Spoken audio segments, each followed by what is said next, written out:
Hey, it's Conrad Thompson, and you're listening to Grilling JR with the voice of professional wrestling, Mr. Jim Ross. Jim, how are you, man? I'm good, buddy. How are you doing? You look good. Man, better than I deserve. You look like a male model. Oh, my gosh. Listen to you. I got some windblown hair today. I'm trying to work on that. I'll get a haircut before you see me again, but I'm excited to see you again, man. It feels like every time I turn around, there's some new stuff on the horizon for you. And here we are, man. It's book time. JRBook50.com is where you can pick up JR's brand new book. Business is about to pick up. It's yet another tag team between Jim Ross and Paul O'Brien. If you've enjoyed JR's other books, you're going to love this one.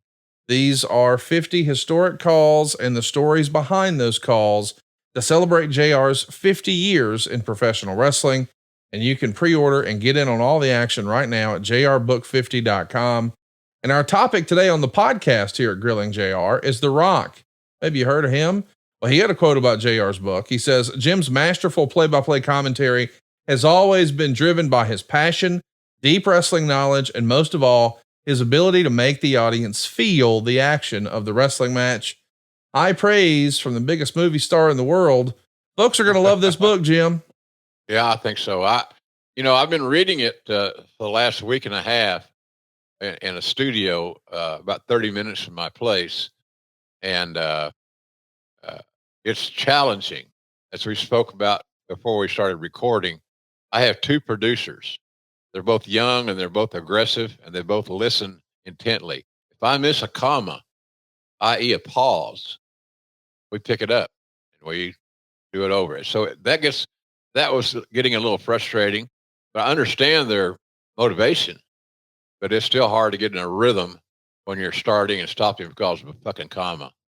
So commas are not my friend, ladies and gentlemen, but I'm doing the best I can. I think it's going to be a great read once all the cooks get out of the kitchen and they send the finished read to wherever it's going and get it produced for audible.com. So if you've never done a audio book, and I know it's going to becoming much more popular, my income from those audio books has progressively gotten better. And I got the best deal I've ever gotten this time. So give it a shot. Audible.com. They do a great job. It's a clean read. It's a clean sound. And just know when you're listening to it that OJR is fighting those fucking commas. Well, listen, maybe a little pro tip. If you do write another book, and I know you've said before, you think this is probably it, but if you do write another book, don't get me wrong, Paul O'Brien has hit a home run for you. But if you do another book, yeah, if you partner up with Dave Meltzer, none of those commas will slow you down on the next time. That's not too likely, but I appreciate the advice. So, we're pumped about the book and we hope you guys will check it out. And speaking of 50 years in wrestling, this is actually our 5th anniversary episode. Today is the 5th anniversary of Grilling JR. And we greatly appreciate your support here on the show. Not a lot of podcasts make it 5 years, and very few have as much fun as JR and I do catching up every week. Join in on the fun. If you haven't already, check us out on YouTube. It's grillingjr.com. It's totally free. Hit the like button, hit the subscribe button, and stay tuned because in the month of May, we're going live and you don't want to miss out. So be sure to go right now to grillingjr.com, hit the subscribe button. It's free. Yeah. And be sure to turn on the notifications bell so you don't miss your chance to interact with JR live at grillingjr.com. Speaking of you being live, Jim, before we get into The Rock, we should mention in just a couple of weeks, you're going to be in Hartville, Ohio. You're going to be making an appearance there for Prime Time. And you can actually get all the information at primetime12.com. He's coming your way, Hartville, Ohio. It's happening May 18th. And all the information is at primetime12.com. As well as June 8th, St. Augustine, Florida. We're coming to see you for rivercitywrestling.com. That's a drive from me, Conrad. A drive. You hear that? No airport trip. I live just north of St. Augustine in Jacksonville Beach. So I'm looking forward to that one. That'll be a nice Saturday afternoon. rivercitywrestling.com is your hookup for that one. A building that is synonymous with professional wrestling is going to see the Black Hat, the old ECW arena. Now the 2300 arena. Battleground Wrestling is bringing JR to Philadelphia on July 6th. And you can pick up your tickets there at battlegroundchampionshipwrestling.net. And then you'll be back, believe it or not, in Hartville, Ohio on August 2nd. So for whatever reason, you can't see him in May. Don't worry. He's coming back in August. You can go ahead and pre-order right now at primetime12.com. And it looks like we might be closing the year out on November 30th. Where better than WrestleCade at Winston-Salem, North Carolina, old Jim Crockett Promotions territory. JR is going to be there. You should go see him. You can pick up your tickets now at WrestleCade.com. And if you're looking to bring JR to a market near you, maybe you've got an event or an appearance or whatever, it can happen right now for you at Jim Ross at 1168-media.com. That's Jim Ross at 1168-media.com. Jim, I'm glad to see you back on the road, man. You're going to be making towns left and right. Yeah, I'm looking forward to it. I love meeting the fans. I've been getting a lot of inquiries about business about to pick up at these appearances. We plan on having the book at these appearances. I'm getting the damn hiccups. We plan on having the books at these appearances, and I can personalize them and sign them while there. So that's the game plan. You know, the promoter's got to be cut into the act, and they got to make a couple of bucks as well, which I have no problem with. So it's all good, man. I think it'll be a lot of people's first opportunity to get their hands on the book. And because of the amount and the volume, I should say, I'm not going to personalize them on our website. You'll get a fresh hard copy of the book signed by me, if that means something to you. But I got myself into a jackpot, Conrad, trying to appease everybody on their personalizations. All of a sudden you get a Gettysburg Address requested, so to speak. I see. Well, there's too much. And just it's mind-boggling. So we're going to sign them. You'll get a great signature. You get a great book. It just won't be personalized at our website, but it'll be signed by me, all legit. And so keep that in mind when you come to these appearances. And Bull Ramus Day Silva will continue to update our appearance site. So it should be a fun summer. I'm looking forward to it. I just have so much fun seeing the fans. It's the greatest market research there is, the best market research there is, because wrestling fans love the surprises. They love new content, and all those things. All those boxes are checked. And when you come to our appearances, you'll see exactly that. So we'll have other things. The promoter will have other things, pictures, 8x10s, all this stuff, and maybe other stuff. Heck, I don't know. I don't know until I get there. But I'm sure excited about being there and seeing you guys, hopefully, make a point to join us. Can't wait to see you out on the road again. And I'm excited for our topic today because we're going to pick up our conversation from a few weeks ago about The Rock. This time we'll be breaking down his 1999. And man, do we start the year strong or what for The Rock? The now infamous January 4th, 1999 Raw. Now, if that date rings a bell for you, it's probably because of what happened on the other channel. That's when they did the finger poke of doom instead of delivering on the promised rematch of Goldberg and Kevin Nash. So it winds up being that was a mistake. Yes. Don't you think? Totally. I think it was, they didn't deliver what the people anticipated they would. Yes. And anytime any promotion does that, it's not a good thing. People feel disappointed. They feel let down. They feel like they've been betrayed, whatever route you want to take, verbalizing it. But that was a mistake. And there was a period there where, Bischoff wasn't making many mistakes. They were doing good, kept signing guys that had name identity and star power. He was hitting at a pretty good clip, but that was a mistake. And I don't want to just point out Eric's shortcomings, because that's not fair. So anyway, I got some neat things in this book about Eric. I got a chapter on him being hired. I didn't have any idea he was being hired, and he was hired. His money line and his the budgetary issues were all on my watch, the talent relations. But Vince wanted to keep it quiet. Nobody knew to any degree. I found out, obviously before he got debuted, but that was just kind of a surprise on how Eric and Vince embraced. Remember the big hug? Oh, it was unbelievable at the time. Yeah. Yeah. Who the hell would thought that? Who'd have thunk it?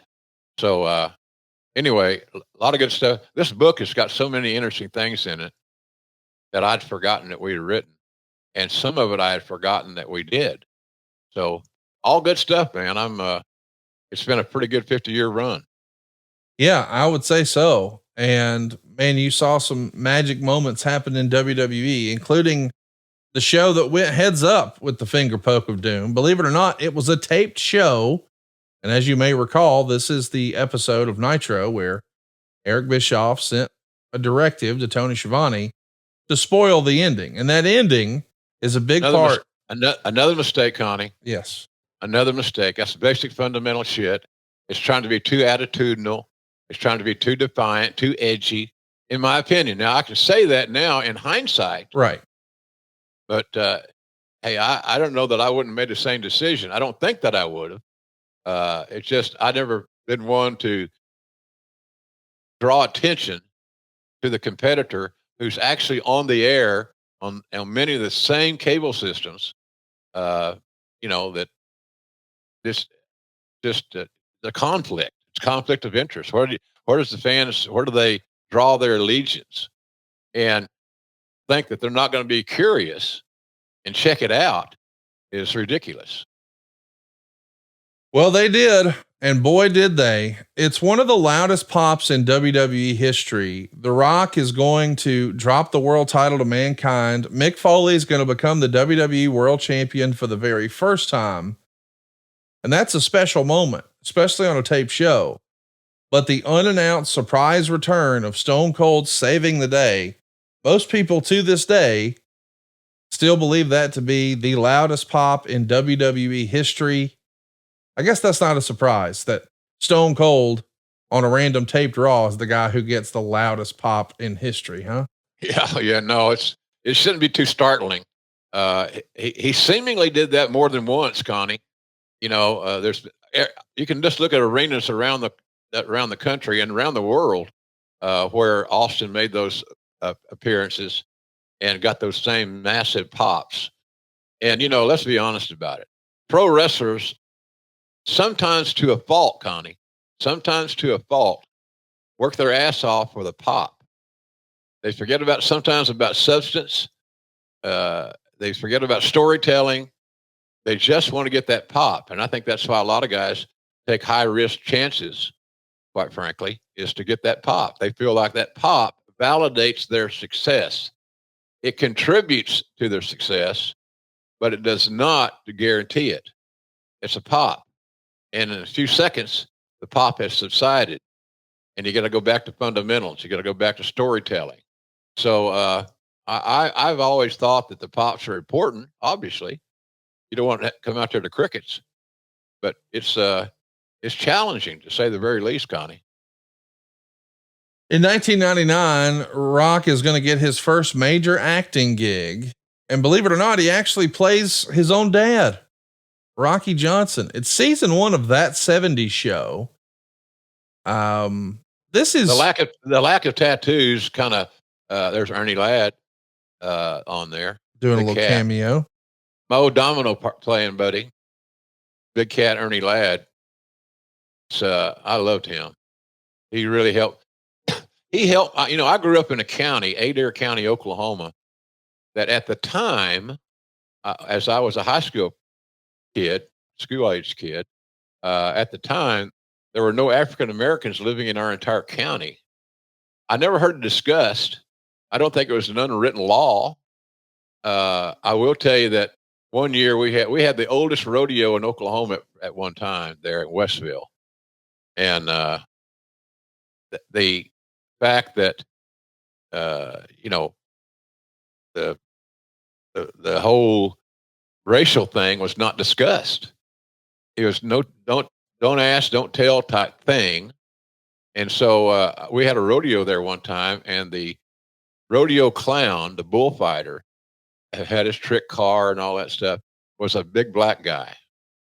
And he couldn't stay in our county overnight. The rodeo was 3 nights. What? Yeah, he had to leave the state. Oh my God. He had to leave our county. He went about a mile across the line into Arkansas, where there was no issue, and so we had that to deal with. And then the first time I encountered that, my high school made it to the playoffs. We had a pretty good team, actually, 1968, and we played a team at home called Okmulgee Dunbar. Okmulgee Dunbar was a predominantly black high school in Okmulgee, Oklahoma. They had a lot of talent, and so we played them. And some of the local politicians were trying to rely back on that old law about don't let the sun set on your ass in an Adair County type deal. Horrible, horrible.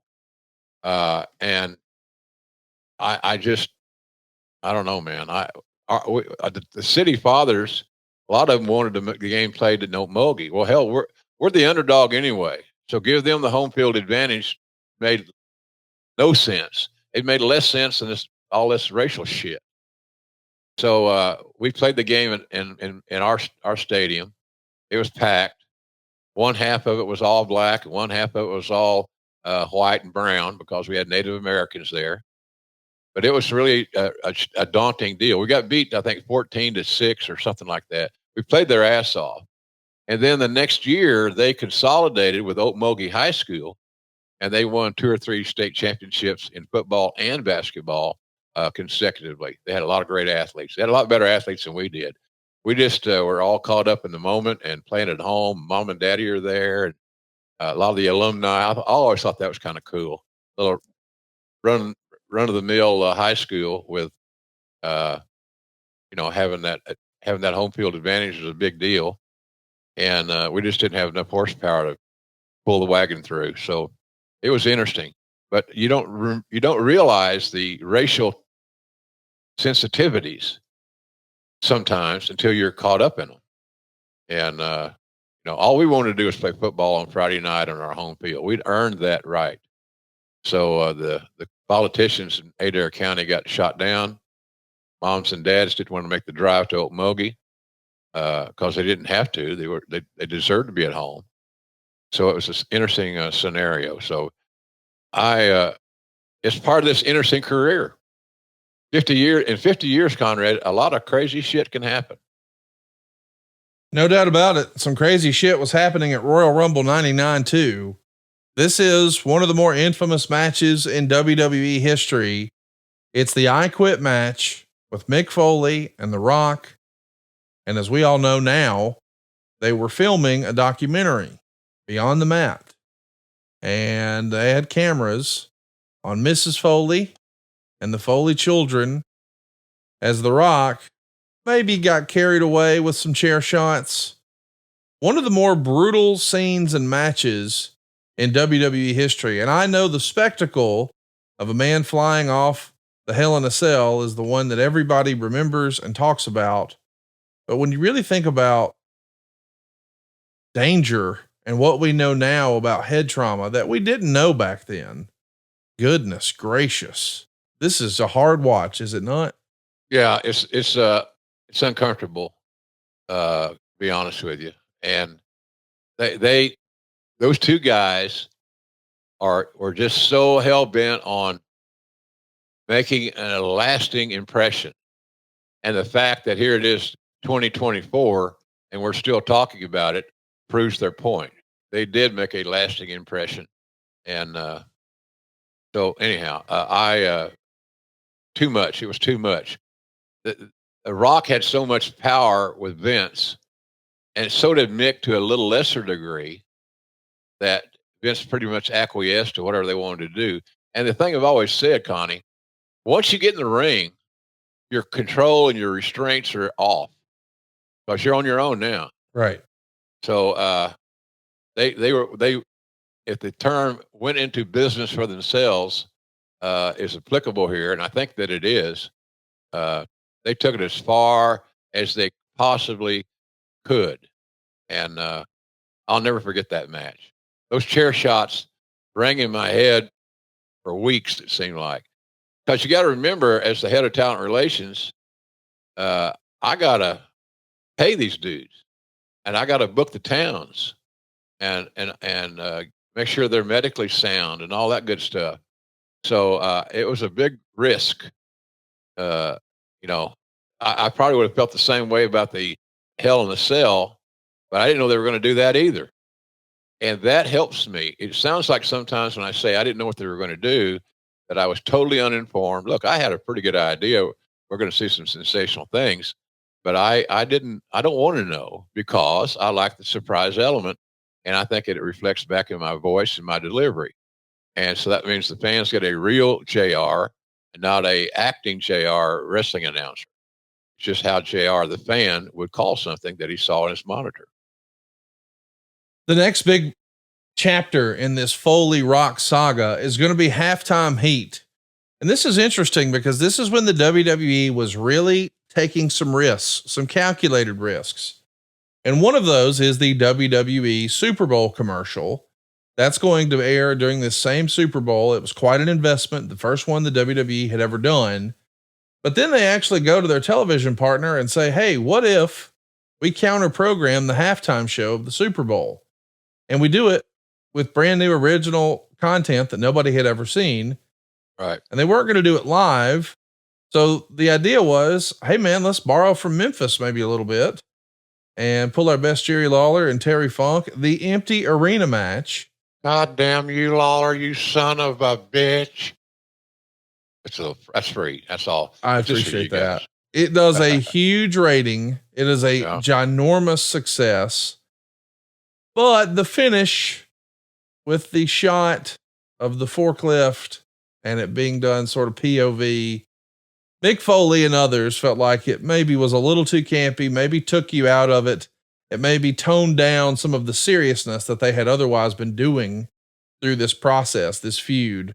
What'd you think of Halftime Heat, the concept of counter programming, the halftime show, just the idea behind an empty arena match, and then the execution of the maybe silly forklift shot to close the match?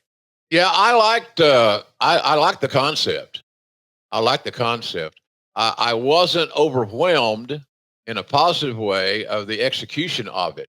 It got a little too gimmicky for me.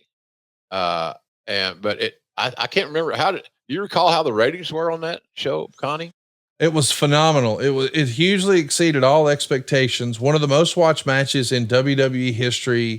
I mean, just hotter than donut grease, as a friend of mine would say.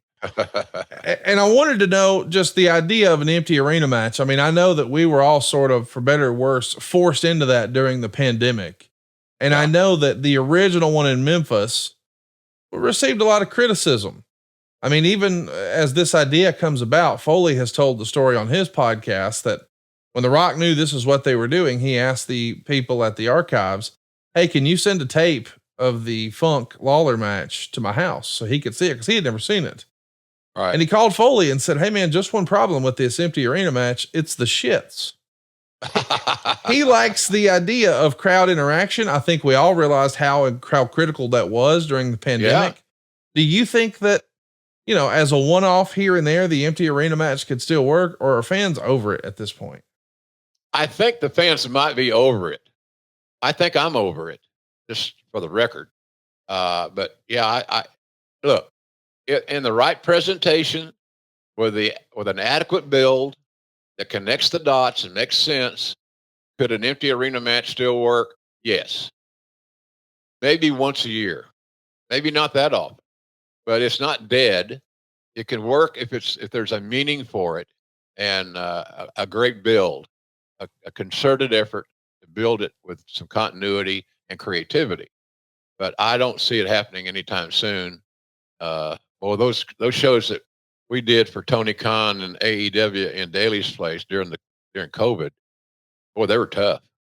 We were using extras as members of the crowd, and it's a tip of the hat, quite frankly. And I got a black hat. I just don't have it on. It's resting. So the it just, I don't know, man. I don't think I don't think the idea is dead, but I think it'll be a while before we see another one.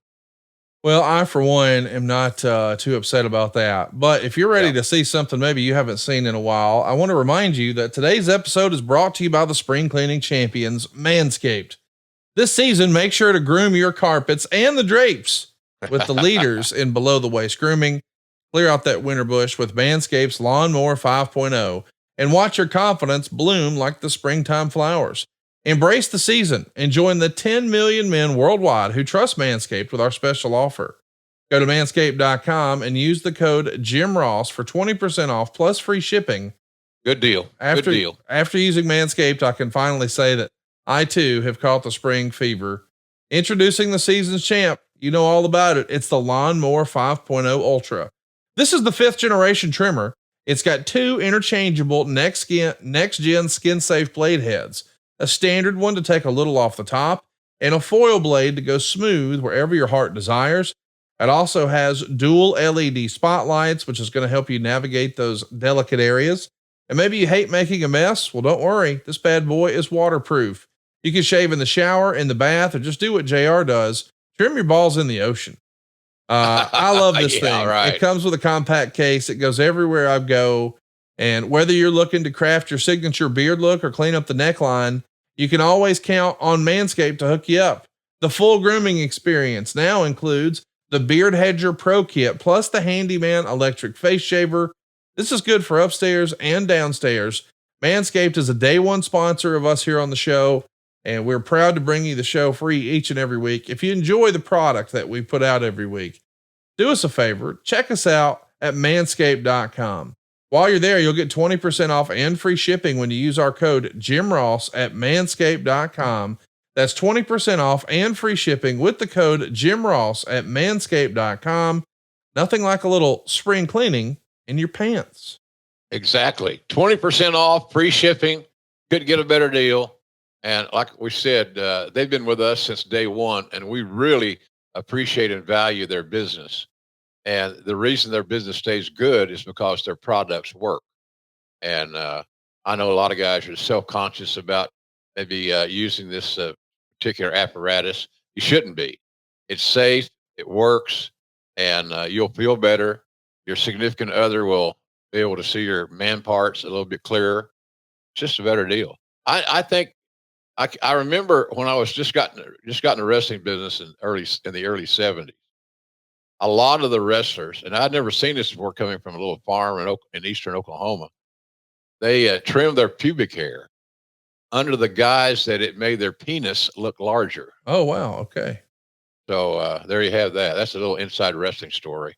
And I wasn't sitting around looking at everybody's business, but when they didn't wear clothes sometimes, Dusty was very bad about that. He'd come to an arena, have an office, and get dressed or undressed. And I remember taking in Dorton Arena, it was hotter than hell. It wasn't an air conditioned building there in Raleigh. And Barnett was burning up. There's no air conditioning. So I said, well, Dusty's office, dressing room, whatever, is air conditioned.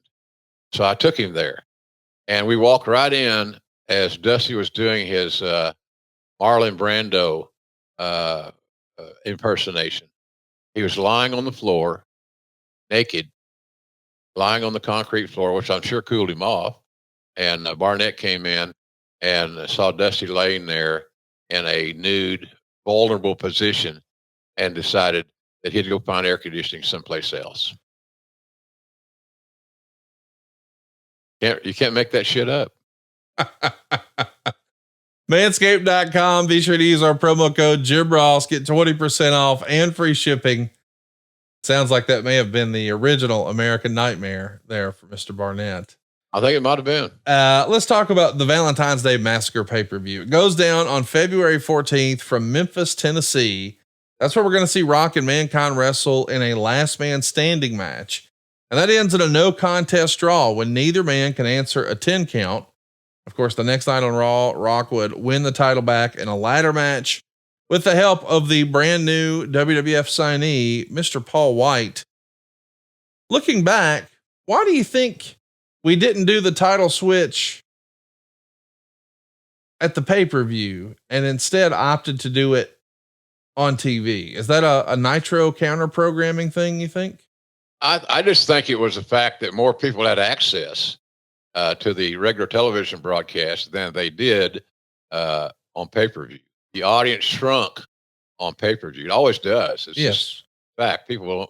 Some people can't afford to buy pay-per-view for whatever reason, like economy, buying groceries, stuff like that. So anyway, it was just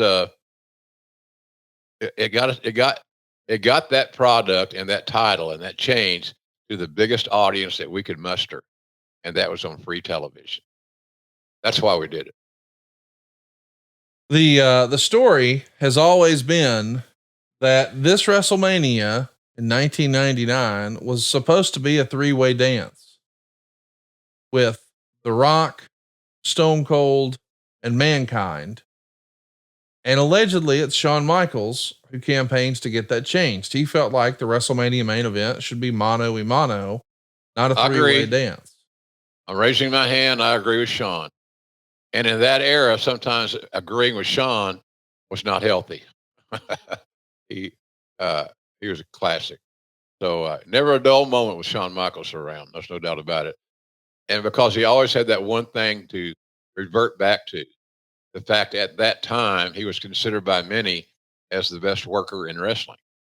So why not give him the benefit of the doubt? So I agree with that. I'm not big on all those multi-people main events at WrestleMania. It just doesn't work for me.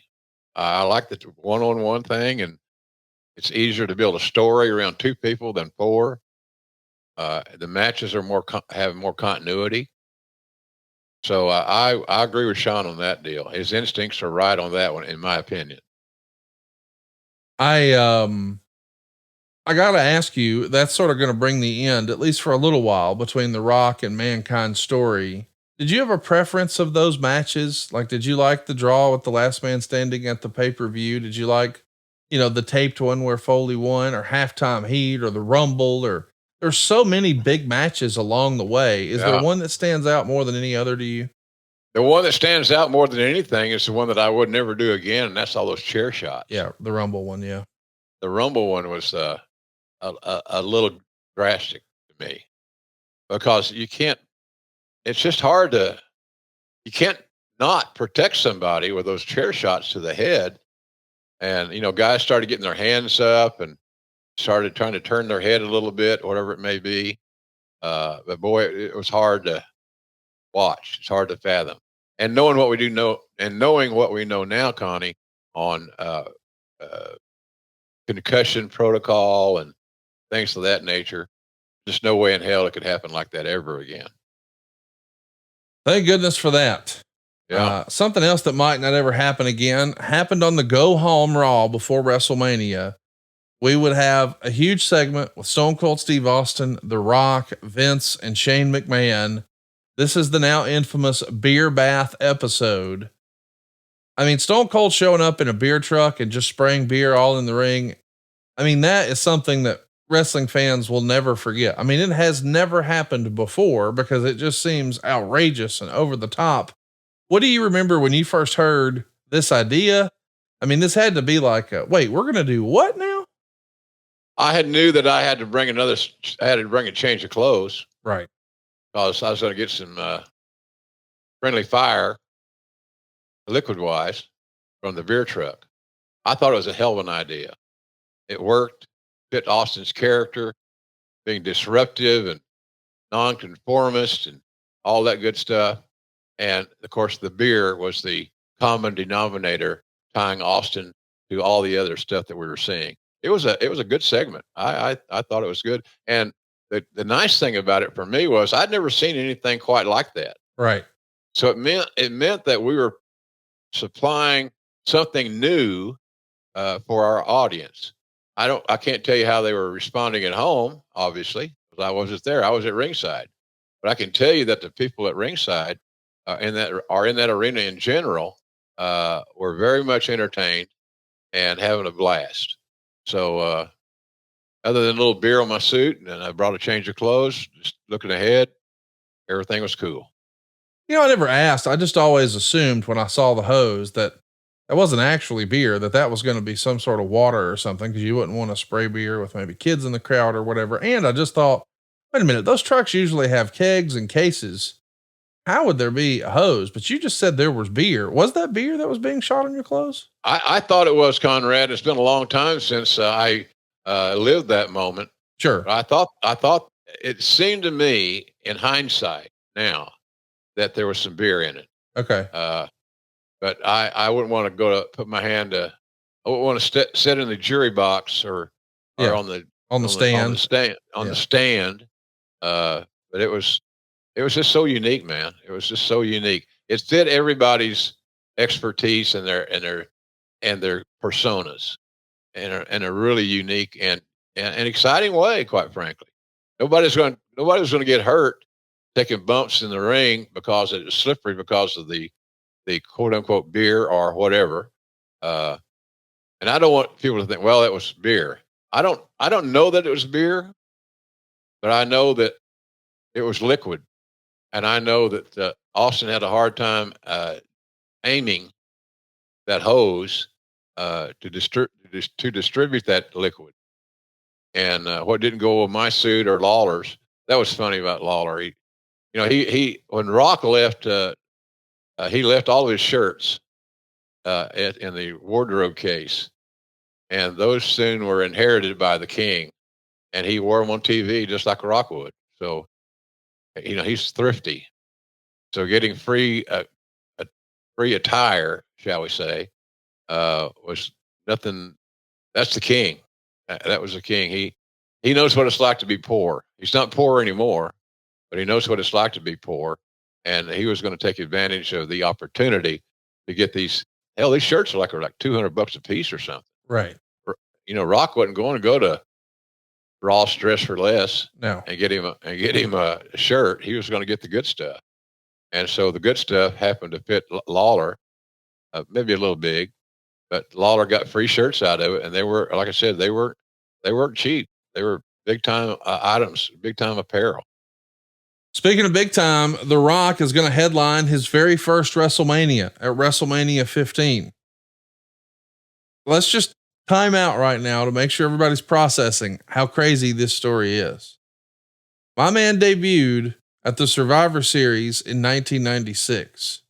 So 1997 is his first WrestleMania, and they're still trying the white meat babyface thing with him and his dad, and he's taking on the Sultan, and it's kind of a forgettable gimmick, but that's what's happening at WrestleMania 13.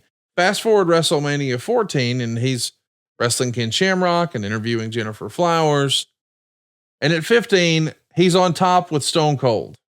The main event. He's coming into WrestleMania as the world champion at just his third WrestleMania appearance. That's not something we see very often in wrestling, then, now, or ever. No, it doesn't. Well, he's special. He was special. And nobody thought, well, he's getting too much too soon. At least I didn't think that. He had acquired the skills. He had the aptitude. Just seamless fit, man. Seamless fit is it. It's going to be the first of 3 WrestleMania main events for he and Stone Cold. Of course, Stone Cold is the hottest star in the history of wrestling at this point.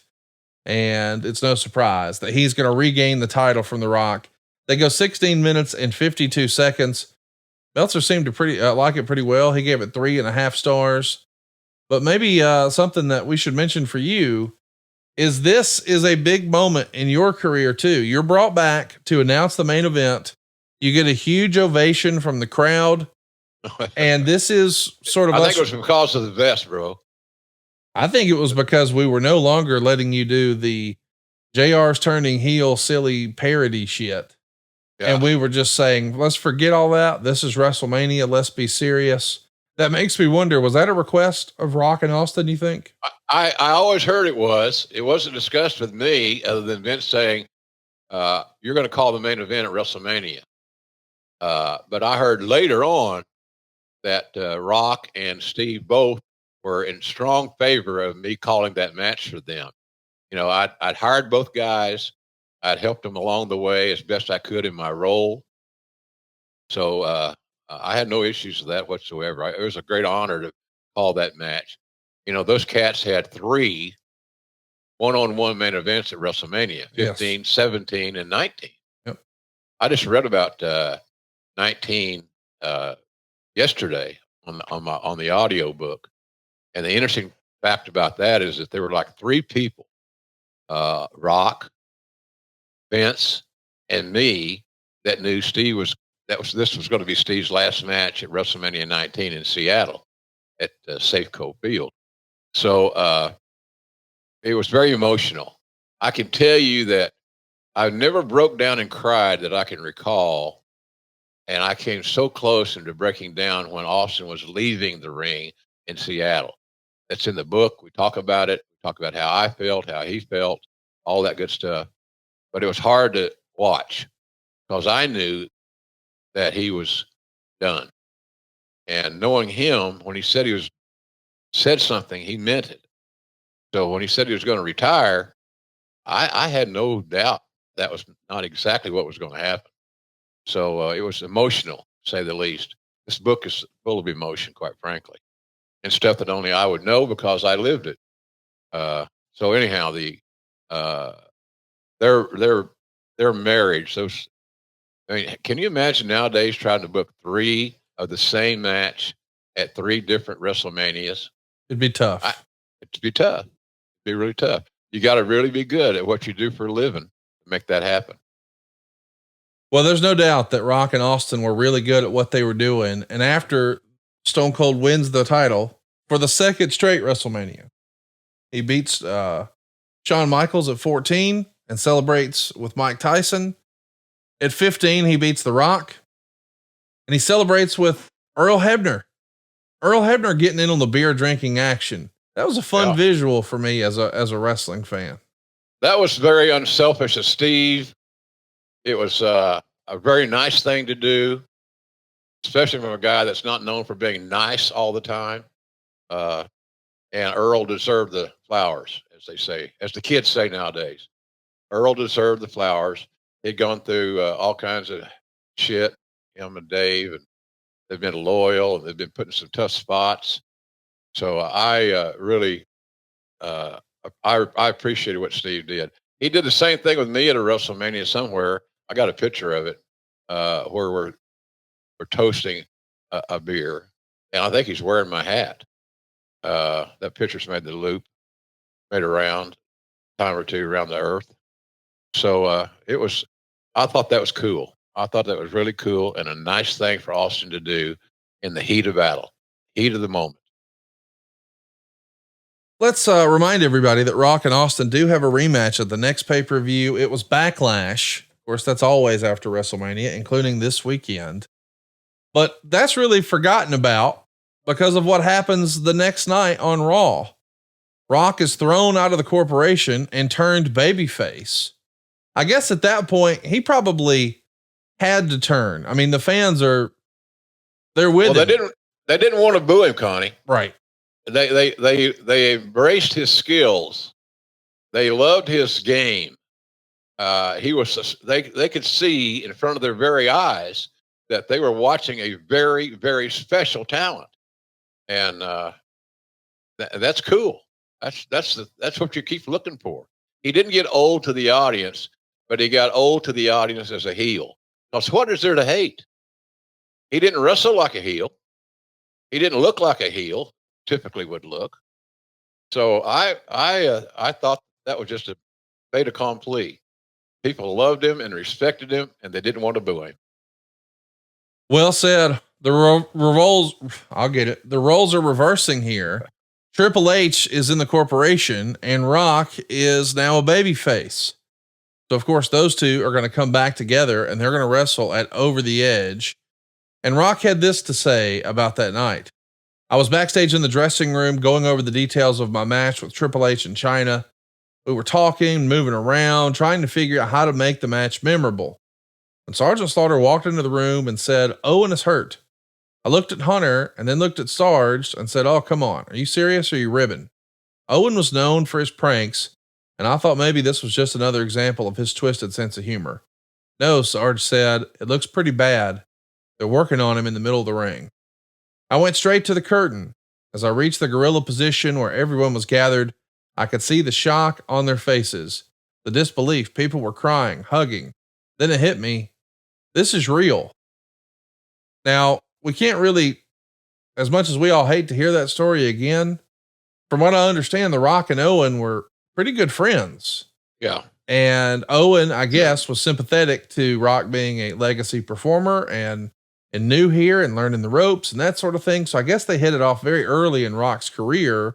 Oh yeah, and they were both multi-generational talents. Yes. They had a lot in common, starting as kids. So they had a lot in common. They could communicate well, but it just speaks to the other thing, Connie, and that is that everybody had basically the same opinion of Owen. They loved him, and that's why his death in Kansas City was such a heartbreaking, gut-wrenching situation. And I can tell you that from fact because I was sitting mere feet from where he fell at ringside with the King. It's just, man, the more we talk about it, it's just awful. Yeah. At King of the Ring, The Rock would find himself once again in a world title match at a pay-per-view. He's going to be challenging the world champion, The Undertaker, here. It's going to be a losing effort. And it almost feels sort of like The Rock is lost in the shuffle at the end of the month. He's going to put over Triple H in a number one contenders match at Fully Loaded in a strap match. And listen, these guys have always had that professional rivalry. I mean, I don't think any of us will forget what they did in 98 with the Nation and DX and that great ladder match that was different than what we had seen in Madison Square Garden. It was a brutal ladder match, and Rock sort of earned the confidence of the company coming out of that. It's been sort of hinted around that maybe that was to determine in real life who's going to be the next guy. They go with The Rock. Now he's main evented WrestleMania. He's been to the top of the mountain. And now maybe it's his turn to bring Hunter along. Is that about right? Yes, that's fair. That's fair, Connie. So on August 9th, we get an episode of Monday Night Raw where Rock is doing an in-ring promo. And this becomes a pretty big moment in wrestling history because he's interrupted. This countdown that we've been seeing, the countdown to the millennium, it finishes right in the middle of his promo. And of course, we know it's a debuting Chris Jericho from WCW. And it was awesome. I love to see them go back and forth. You want to talk about throwing Chris Jericho into the deep water? I mean, here's one of the sharpest guys on the mic, and you're letting them go at it. But right away, yes, it is a real test of Jericho, but it's also a vote of confidence to put him in with a top guy like that right away, right?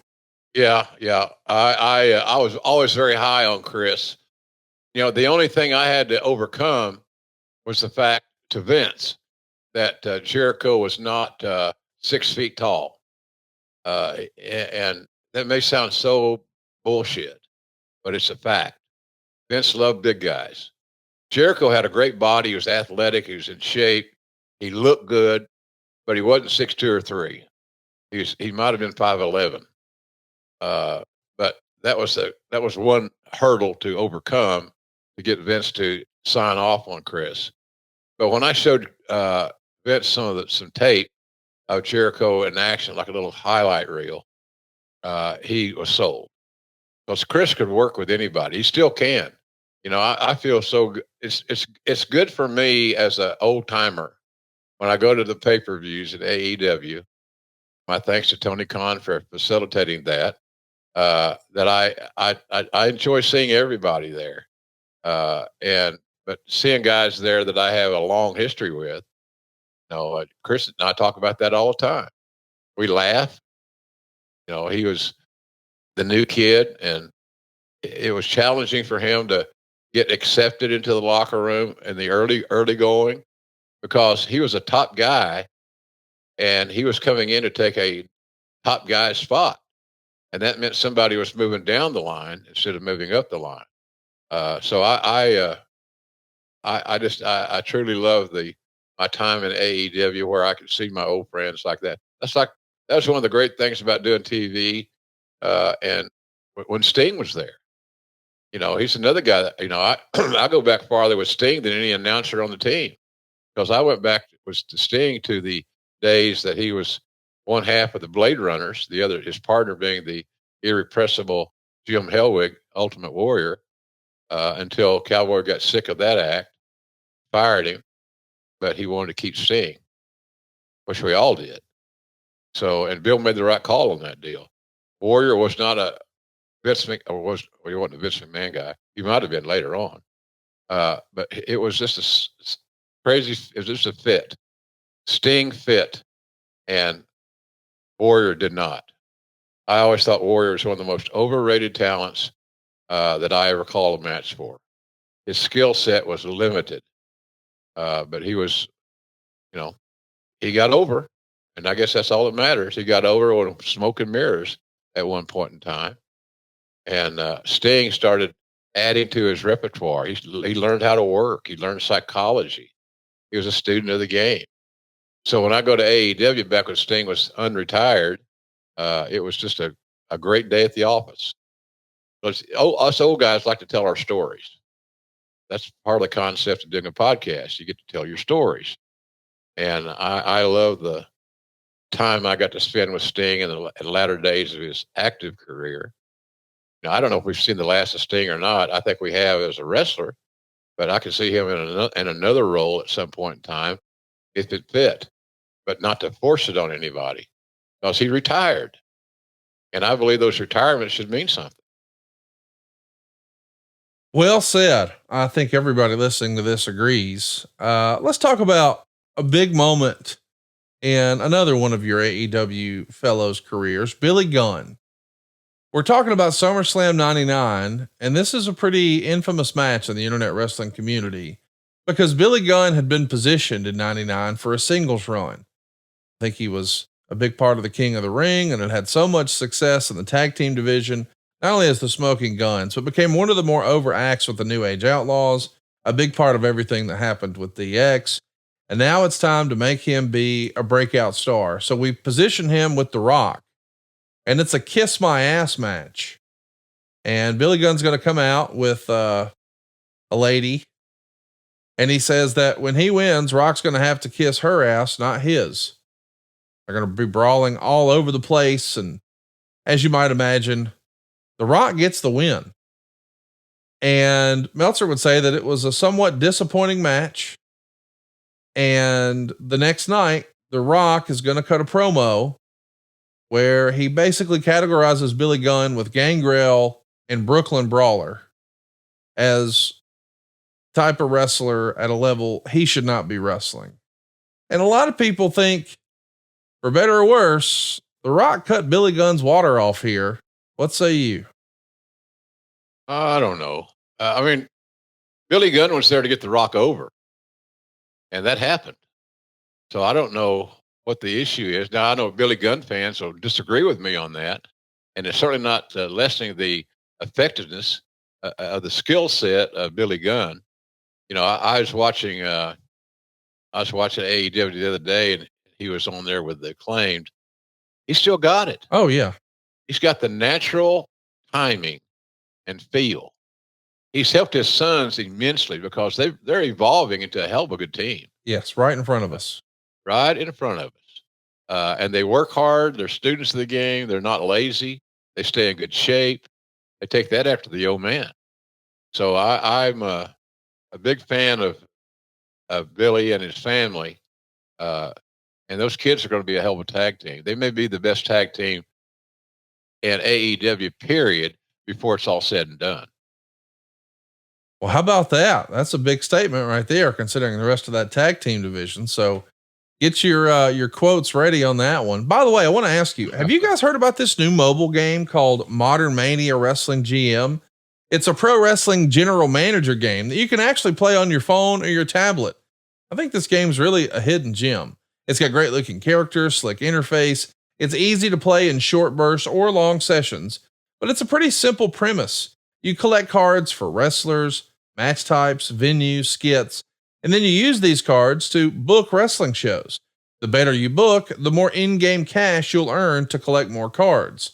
Team up the right wrestlers and you'll unlock their tag team card. Match certain wrestlers against each other and you'll unlock their feud card. You get to manage your roster, create factions, compete with or control other promotions inside of the game universe. I think it's honestly a lot of fun. It's free to play and the developers are constantly updating the game with new characters and features. Now to get the game, just search for Modern Mania Wrestling GM in the App Store or Google Play Store. Once you've played through the tutorial, head to the settings screen.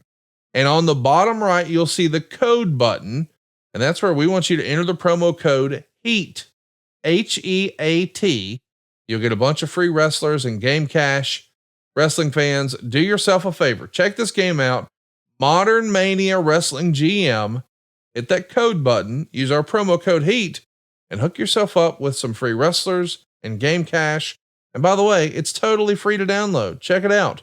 Modern Mania Wrestling GM. Yeah. And folks, look at that on the front row there. I thought when I saw that picture between those two guys that it was Conrad. Nice sized guy with a beard sitting on the front row where he always sits. It looked like Connie to me. I'm for it. Check me out in this brand new game, Modern Mania Wrestling GM, totally free. Do that code button, type in HEAT, get hooked up, some free wrestlers and some free in-game cash. Let's talk about what's next. We see Hunter go on to defeat Mankind on Raw the next night, and he's going to become the WWF champion for the very first time. So we know it happened for The Rock at Survivor Series 98 for the first time. On the heels of King of the Ring, or SummerSlam rather, 1999 is when Hunter becomes the man. And it looks like it might be time for the winds of change in the WWE. The word is Austin's neck is not in the best shape still. And it looks like Foley is really finally winding this career down. I say finally, because a lot of people didn't think he'd even make it this far. Hunter and Rock are going to square off in the first official episode of SmackDown. That's where we see Shawn Michaels put himself in as the referee, and he's going to cost The Rock the win. This is a major moment because, first of all, it's the first official SmackDown, but there's been a lot of talk about the relationship between these three guys. That when The Rock was first starting and getting the Intercontinental title push, maybe in real life, the real life Triple H and Shawn Michaels didn't think he was ready for that. Bret Hart has even talked about the fact that he felt like they were being unfair and maybe trying to stunt his success. And it feels like this is a precarious spot for The Rock to be in. Hunter's now the champ, got a special guest referee. It's the first SmackDown, which is honestly named after The Rock. What do you make of that whole relationship then? And what do you think it has to have evolved, right? I mean, this is ancient history now. Well, Connie, I think that they were, those two guys, Shawn and Hunter, pardon me, were just marking their turf. They didn't do anything else that any other main event talent who had some pull would not have done. No, it's not surprising. It's not evil. It's not a sinister plot. It's protecting your turf. And I disagree that Rock wasn't ready. Quite honestly, he was ready. But I can see where they make their case because that's going to take some spots away. Rock on top was going to push somebody aside. Who's that going to be? And at some point in time, who's going to put Rock over? So I understand.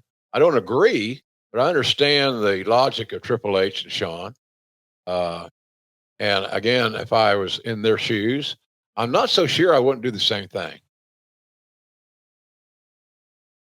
We talk about strange happenings in wrestling every now and again, and I don't think anybody saw this coming. after the incredible blood feud that we had with the violence turned up all the way with Mankind and The Rock. Now they're going to become a tag team, The Rock and Sock Connection. And believe it or not, on August 30th, they actually win the tag team titles from The Undertaker and Big Show. I mean, listen, I guess maybe stranger things have happened. I mean, normally you see a tag team like this and then they break up and have the blood feud. It's not often you see it in the reverse order. Right. What'd Well, you- it worked. It worked, Connie. And sorry to interrupt. It worked. There was enough comedy in the presentation that it appeased a lot of people that like that entertainment oriented stuff. So I liked it. I liked their presentation. They had good chemistry. It felt like they fit. And when you get a tag team together that feels like they fit, you're traveling the right road. Why do you think, what'd you think of the tag team, you know, the odd couple, if you will, the pairing of The Rock and Mankind as a wrestling fan? Did you like that? And did you think it hurt or helped either or both guys? I think it helped both guys because it got them out of those singles matches and put them in a different environment, a different arena, if you will. So no issues here with me on that deal. I thought it was timely. It was a fresh look, fresh coat of paint on two of our biggest stars, and just a new way of presenting their act. So I had no issues with it. I thought it worked out just fine. I thought it did too. Who would have thought, you know, Strange Bedfellows, the odd couple, it really worked out here. And the tag titles go back and forth, but it all leads to a pretty memorable moment. September 27th, 1999, Monday Night Raw. Mick Foley has a special surprise for The Rock. Rock, This Is Your Life. That segment does an 8.4 rating. Is that ridiculous or what? That's the highest rating that it ever got on Monday Night Raw up to that point in history. And I know that behind the scenes, this was not well received because it went long.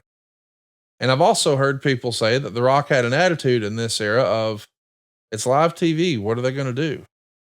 Nothing.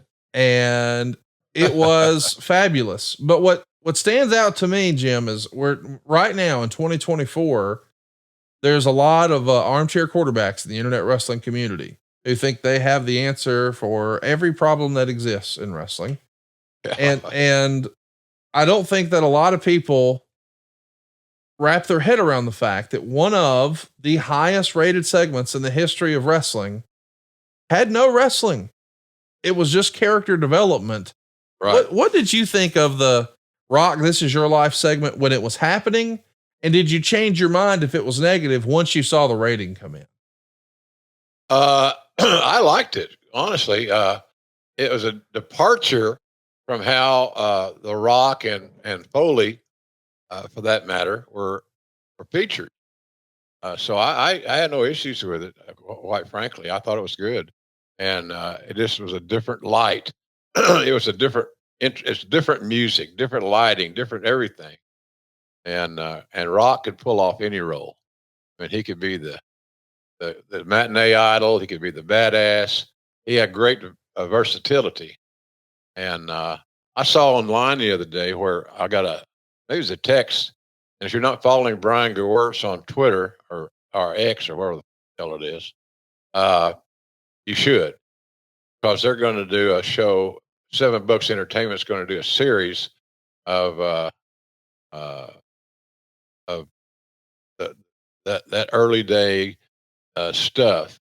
I don't have all the information. Obviously, I'm stumbling here, but it's something I surely want to watch. I think it's a 4-episode scenario. Yep. But if you follow Brian Gewirtz on Twitter, Brian will always have all the right information in a timely basis. He's a good guy, smart guy, and his contributions to his creative in WWE should not go unmentioned.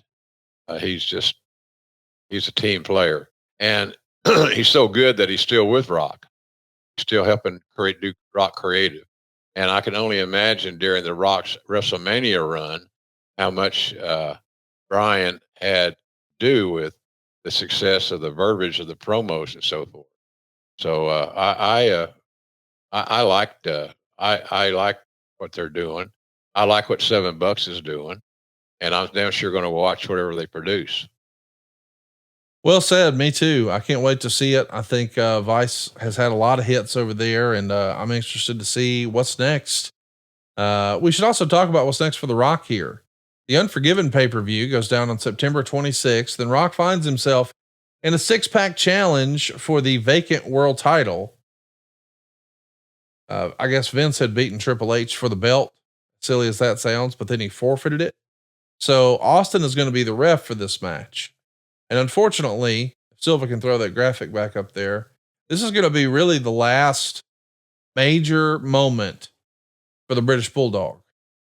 Left to right, if you're seeing the graphic over at grillingjr.com, you've got the Monster Kane, who's only debuted a couple of years prior to this. The Big Show, who's been with us less than a year at this point. The returning Bulldog after a regrettable experience with WCW. Mankind, The Rock, and Triple H. All-star team, man. The big match, and Stone Cold is the referee. Triple H wins the 6-pack match. They go 20 minutes and 28 seconds. And Meltzer would report at one point there was a plan for Rock to beat Triple H for the title the very next night on Greensboro. But allegedly, according to Meltzer, Triple H complained loudly and the idea was nixed. And I think this is when we started to hear more and more rumblings in the Torch and the Observer about Triple H, the politician. How did that affect The Rock? Like, do you remember that happening? A, and then B, does that just add fuel to the fire to their professional rivalry? Pardon me. I think it did. A lesser versed guy, less comfortable with his aptitude and his knowledge of the business, I think it would have affected them a lot more than it did. Rock knew the wrestling business wasn't always clean. There was always going to be guys, because look, you're getting paid on discretionary income. There's a lot of politicians involved. That's just the way that it is. And quite frankly, Conrad, this is not a new development. I saw the same politics in 1974 when I got in the business. Guys are always jockeying for a better spot, and that doesn't exclude anybody on the roster. The good thing we had back in those days was we had a booker who was wise, very wise of the world, and cowboy. He'd been there. He'd done that. So anyway, it's just I don't know. I didn't have a problem with it. I really didn't. It seemed like the ratings are decent. Rock was happy, seemingly, and it was inevitable that Triple H is going to get the crown at some point in time. He had Vince's ear. He's a tremendous talent. He didn't get something gifted to him that he didn't deserve or couldn't handle. So I liked the Triple H getting the push up. We needed him to push up. We needed that great wrestling heel. He reminded me. Triple H has always reminded me, and it really did the other day when I was watching the Harley race, Dark Side. Triple H has taken so much psychologically from Harley. Yes. I think Harley was one of his favorite wrestlers as a kid growing up. And why not? I mean, goddamn, man. Harley race, are you kidding? He was just simply amazing. So I liked what we were doing in that regard. I mean, Triple H deserved to be the champion. And having a wrestling heel champion, I thought was a good thing. I can't argue that I liked his presentation as a heel champion, but I was a much bigger fan of The Rock here. So that's not in the cards. Most people were, Connie. Yeah. You're right. You're out on the money. Most people were, and that should have come as no surprise. Rock and Mankind are going to win the tag titles for the third and final time, beating the New Age Outlaws on October 12th on SmackDown. They're going to lose them just a few days later on the 18th to the Hollies. So a total of 3 very brief title runs for the Rock and Sock connection. But now with tag team wrestling in the rearview mirror, The Rock is put into the world title picture. He's scheduled to wrestle the world champion Triple H and Steve Austin in a triple threat match at Survivor Series for the title. But as we know, Austin winds up getting hit by a car during the show, and that takes him out of the match and actually out of action until October of the following year. He's out with neck surgery. So Big Show is put into Austin's place in the match, and it's been discussed for a long time. Why was Big Show the right guy here? Because he's 7 feet tall and weighed 300 plus pounds. Vince loved the size. I thought all along that we had kind of mismanaged Big Show. I thought we overexposed him. He was an Andre the Giant-like commodity that should have been seen less to mean more. But we just went whole hog on that deal, man. And I thought we overexposed the attraction. You didn't see Andre getting overexposed, and that's how a Big Show should have been booked, but he wasn't. Well, we know what's next for The Rock is he's going to be at the Armageddon pay-per-view. It's December 12th. The Rock and Sock team reunites to challenge the New Age Outlaws. They're going to pick the win up. It's a weak finish that goes 16 minutes and 28 seconds, according to the Observer. And to finish the year, The Rock and Mankind are forced into what they're calling a pink slip on a pole match, where the loser is going to get a pink slip and be fired by this new McMahon-Helmsley regime, which we know, of course, is going to set up the year 2000 for The Rock. But that is an interesting way to finish the year here. I mean, we start with these guys being bitter rivals and a title switch with Mankind and The Rock, and then all the craziness of the Royal Rumble and halftime heat and Rock and Sock and Rock, This Is Your Life. And now we finish with a pink slip on a pole match. The Rock's 1999 was incredible, and it included a WrestleMania main event with Stone Cold. But at least in my mind, The Rock's 99 is really synonymous with Mick Foley more than anybody else. Yeah, well, they were married together. They dated. They went steady, and it worked. Those two guys just had a great creative symmetry with each other, and it just seemed like everything always fit better than most people thought it might. And that's a credit to Mick as well. I think he was always there. He was always consistent. You could depend on him. He was reliable. And you guys know what I think about reliability as a trait for pro wrestlers. It's the number one thing, man. Reliability. And Mick was always reliable and worked his ass off. And he made things different. Even though he stayed in the same sphere, he still he still fit.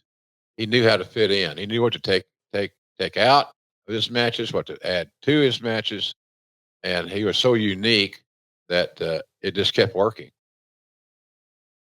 I got to ask, does The Rock, does his attitude change between 98 and 99? Like, as he's on this rise, we've seen a lot of people who, when you first meet them, you meet a certain individual and get a feel for them. And that's how you remember them in your mind's eye. But then before you know it, boy, their whole world changes and their socioeconomic status changes. And well, maybe their behavior changes a little bit.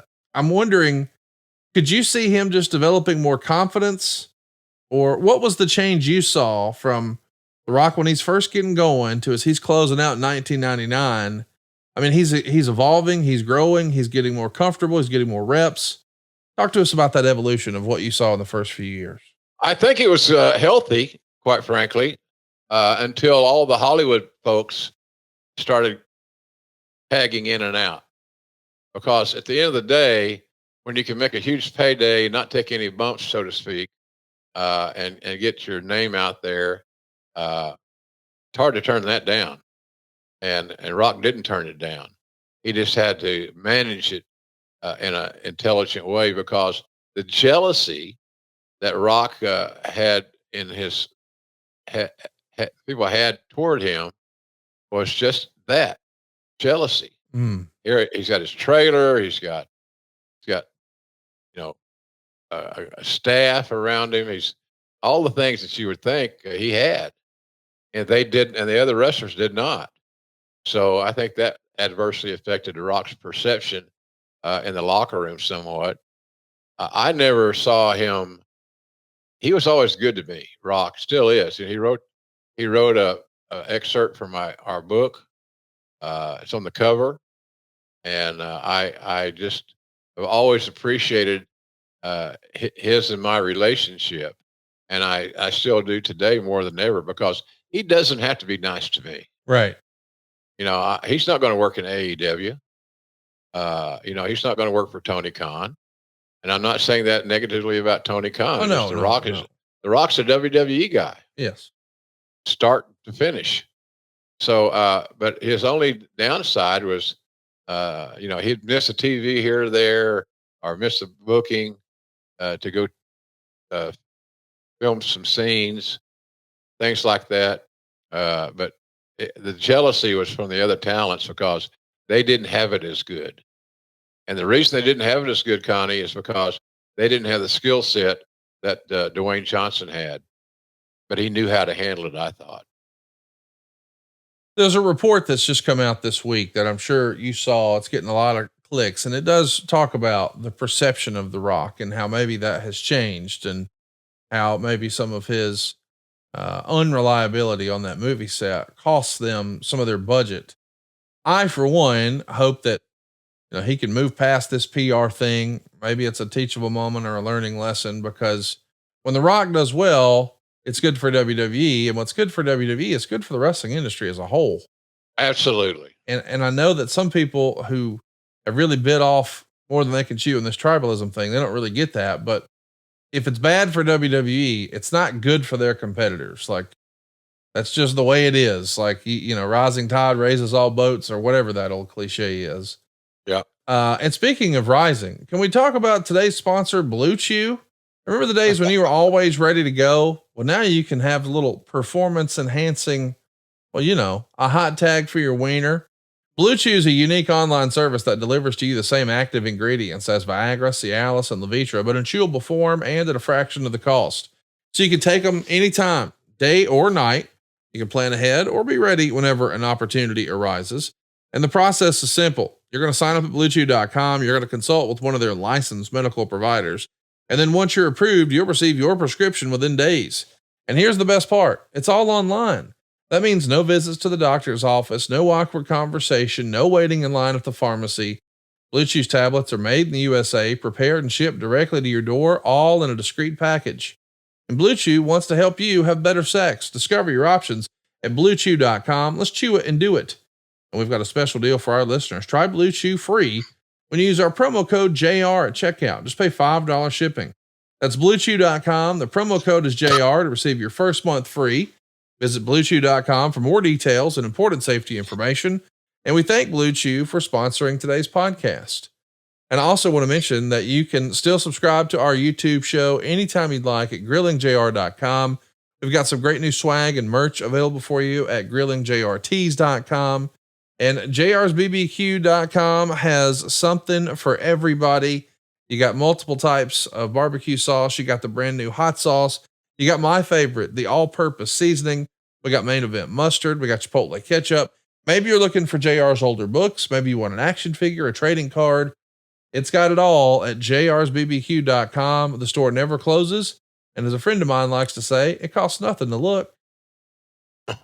Not a damn thing. Look away. It's free. If it's free, it's for me. I like that. Check it out. jrsbbq.com. Jim, we're going to close the show today with a little current talk. I know we haven't talked about this on air or off air, but the entire wrestling world's been talking for about a week now about the angle that closed last week's Dynamite, where we saw the Elite, which is now, I suppose, Jack Perry, Okada, and the Young Bucks, attack Tony Khan. First, it's Jack Perry with a microphone shot to the stomach, and then a Tony Khan driver, the former Meltzer driver, on Tony Khan. And then Tony Khan shows up at the NFL draft the very next night wearing a neck brace. I thought it was tremendous. I loved it. Me too. And let's just process this. No matter what you think of AEW or Tony Khan, my man found a way to get 12.1 million people to see and hear this story. Is it going to result in a shot in the arm for business? Who knows? But he at least took advantage of his opportunities. A guy I really respect in wrestling always talks about maximizing your minutes. I think old Tony Khan did that last week. What say you? I was very curious after watching it. I was shocked because I had no idea what they were going to do. And Tony taking bumps and the pile driver scenario and the gut shot and all that.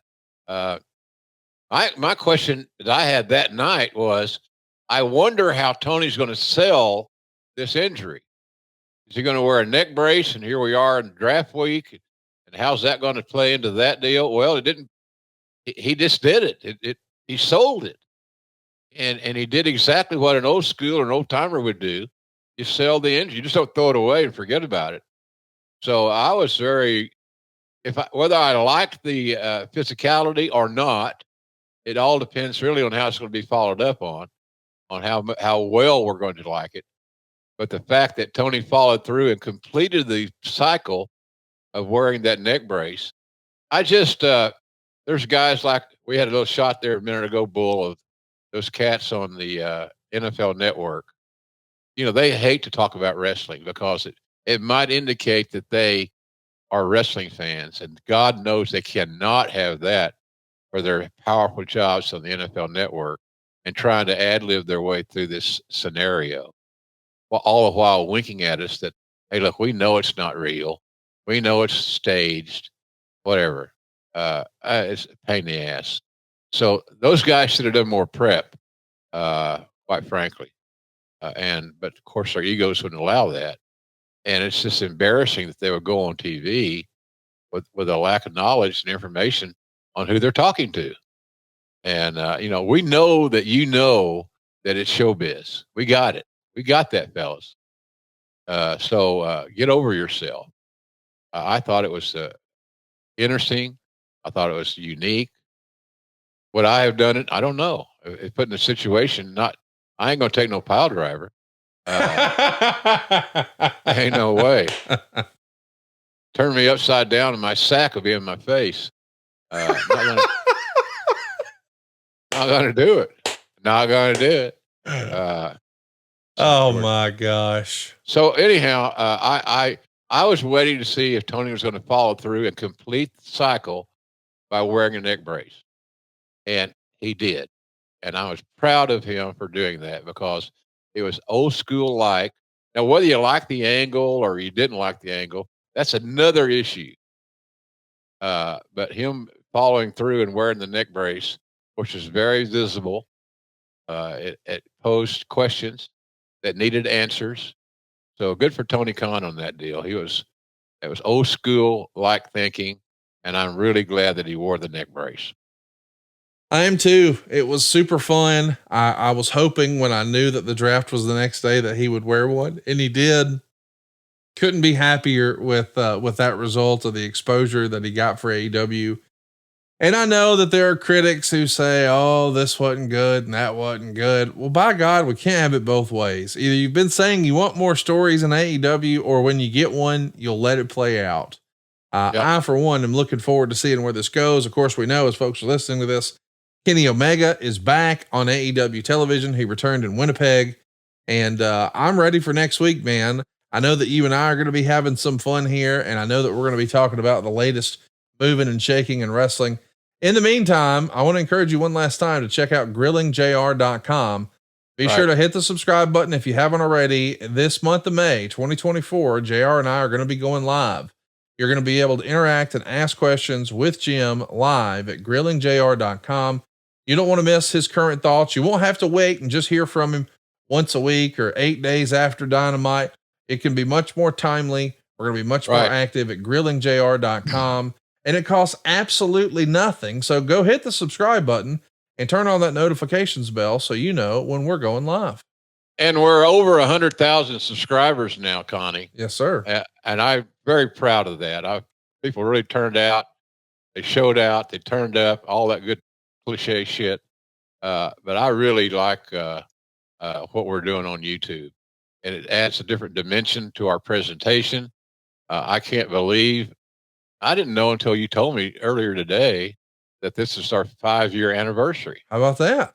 Yeah, that's pretty cool. And like you said, a lot of podcasts don't last 5 years. No, most. We have a very loyal audience, and I'd like to think, that sound like an egomaniac, that Conrad and I do a pretty good job of stating our case, entertaining you, giving you feedback and information. So it's really cool. And as far as the jrsbarbecue.com, great for gifts, great just to get to keep in your shelf, your pantry, whatever it may be. A lot of ways to use it. And if you got unique ways you use our product, well, tweet it out. Let us know, because we're always looking for ideas. And that's one way to get your idea in front of us. Yeah, man. I love the interaction that we get over on YouTube. Be sure to check out that community tab, grillingjr.com. And of course, you get all these shows early and ad free if you'll join us over at adfreeshows.com. That's where you can enjoy all of the archives of Grilling JR, totally commercial free. Plus, JR does a piece of bonus content every month. Maybe it's watching an old piece of WCW footage or an old piece of Mid-South, or doing a live Q&A.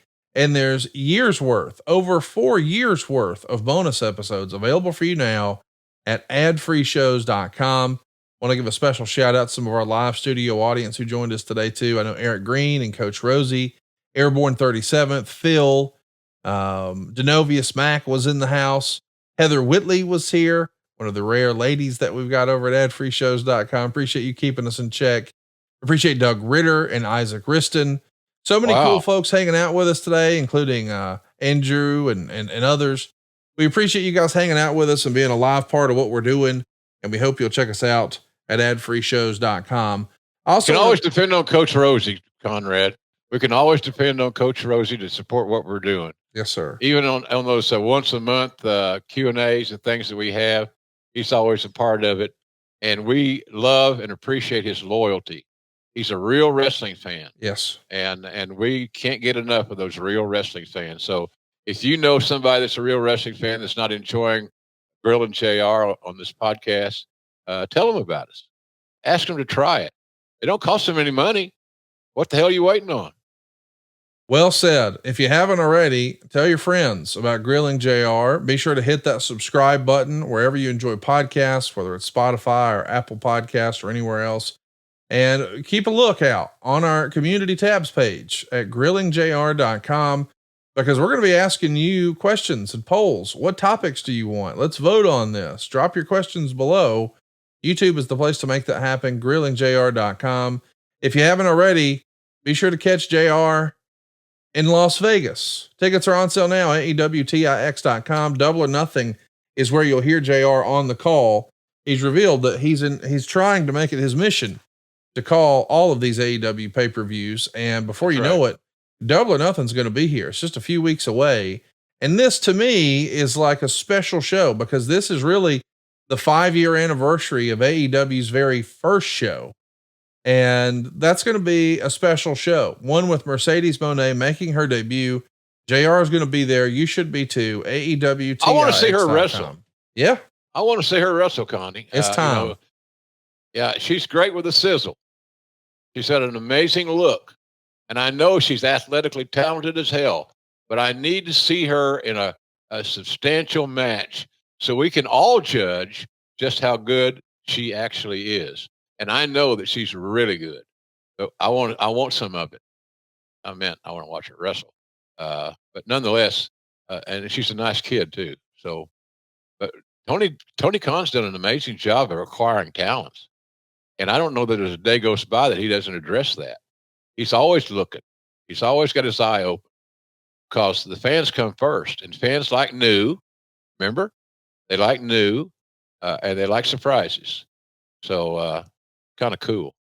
I'm enjoying what they're doing. I enjoy Saturday nights with Tony Schiavone and Nigel McGuinness. They're an outstanding team. I generally watch. I always watch, but I always will text, say I'm watching, or you guys are doing a good job, or try to build them up. Excalibur, Taz, same on Wednesday nights. Uh, so I like the fact that we're using two guys instead of three or four. I've been on that show, one of those shows where they were doing 4 or 5 guys doing the announcing. So I like what they're doing. I like the 2-man teams a lot. I don't know what you guys think about it. You can let me know on Twitter. But I like the 2-man teams. It eliminates some of the unnecessary clutter that we find ourselves in with too many voices trying to talk. So Tony Khan's got it rolling, and I'm glad to be a part of it, to be honest with you. At my stage of life, in my game, Conrad, this is the greatest thing in the world for a 72-year-old guy to still be booked and then show up and bust his ass to make an impression. I heard our call of Swerve Strickland and Samoa Joe on a highlight package or something, and it made me really proud of what we do. It made me really proud of the call. It reminded me of the old days. And Swerve Strickland's going to be a hell of a champion. He's a tough guy, man. Oh yeah. I got to find out more about him. I got to find out about his military service and things of that nature. Unless I looked it up and he was dishonorably discharged, like Randy Orton was, we probably won't go into detail on that. But I don't know that that's even remotely true. I don't think it is at all. But he's a loyal American and he served his country and all good stuff, man. But he's a tough guy. Some of the things that he and Joe did in the build up to their title match was jaw dropping. Really, really good. So I think we got the right guy there in that role. And I also want to add a boy Samoa Joe. I mean, Samoa Joe helped make that whole thing work with his violence and his aggression, physicality that Swerve Strickland stood toe to toe with, endured it, and made it work for him. So also some good stuff coming up. I wish we had more than one show a week. The guys will kill me for saying that, but there's just a lot of stories that can be told that you just got to find the time to do it. So it's all good stuff. It's all good stuff, and we appreciate you guys spending so much of your Thursday with us. Thank you so much for all the support as we celebrate 5 years of Grilling JR here together.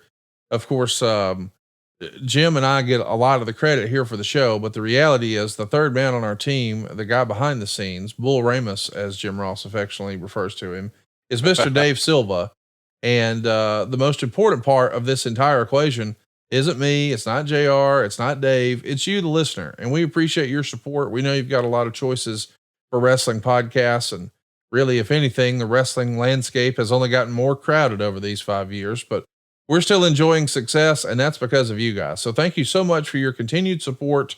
And we're going to continue to bring you more wrestling content each and every week, including next week, right here on Grilling JR with the voice of professional wrestling, Mr. Jim Ross. We appreciate your business. We appreciate your loyalty. And it's a wonderful thing. Never been a better time to be a wrestling fan, in my opinion.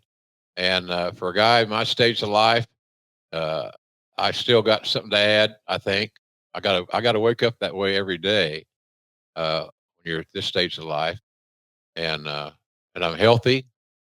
You know, my hip is healing. Thank God. It's taken forever. That's the biggest crock of bullshit there is when they tell you how long it's going to take to be healthy, to heal. Then nobody knows. They can give you an estimate. It's like going to the body shop and having your fender fixed.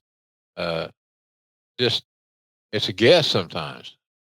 So anyhow, I'm really excited about the future at AEW. We got some great events coming up. Can't wait to get to Las Vegas. MGM Grand Garden Arena. I think so. We're having that show. Yes, sir. So I'm looking forward to that. Are you going to come to that show, Connie? I won't be at that one. I'm going to be floating around. Well, in the pool. In the Or pool, yes, beach? sir. Or in the Yeah. pool or the beach or whatever. I'll be floating somewhere. Yes, sir. Who is that large human floating? Well, that'd That's be me. Conrad. That'd be me. That's Conrad Thompson. Conrad's got the best autograph anybody I know because it takes about a tenth of a second to write CT. Yeah, how about that? Smart. Well, You're always the smartest guy in the room, brother. You know what proves that? You hired Dave Silva. there you go. Well, maybe some folks would debate that, but I wouldn't. And we'll see you guys next week right here on Grilling JR. Thanks everybody for watching. See you next week. As an adult, don't we all miss spring break? Nothing like taking a week off from all your responsibilities. Well, here's the next best thing for adults, a spring break from house payments. SaveWithConrad.com can help you get rid of all your credit card debt, just like that. We're routinely helping our listeners save $500, $600, $700, even $800 a month. And you don't need perfect credit or money out of your pocket to do this, but check this out, no house payments for 2 months. At SaveWithConrad.com, NMLS number 32416, equal housing lender, SaveWithConrad.com.